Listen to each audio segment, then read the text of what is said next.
ذوالکفل کون ہے، ان کے بارے میں یہ سمجھ لیجئے ادریس کا پہلے ذکر آ چکا ہے۔ حضرت نوح علیہ السلام سے پہلے حضرت آدم اور نوح کے درمیان جو دو نبی ہیں، حضرت شیث علیہ السلام اور حضرت ادریس علیہ السلام۔ ذوالکفل کے بارے میں اور کہیں ہمیں کچھ معلوم نہیں ہوتا، قرآن مجید میں صرف یہ نام آیا ہے ذوالکفل،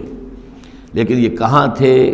کس جگہ مبعوث ہوئے، کیا ان کی کوئی تفصیل ہے، قطعاً معلوم نہیں، اور احادیث نبویہ میں بھی کچھ نہیں ہے اس کے بارے میں۔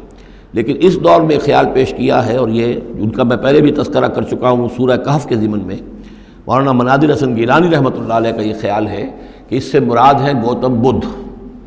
گوتم بدھ بھی اللہ کے نبی تھے ان کے خیال میں، ہم یقین کے ساتھ کہہ تو نہیں سکتے لیکن ان کے دلائل بڑے قوی ہیں۔ کپل وستو کا شہزادہ،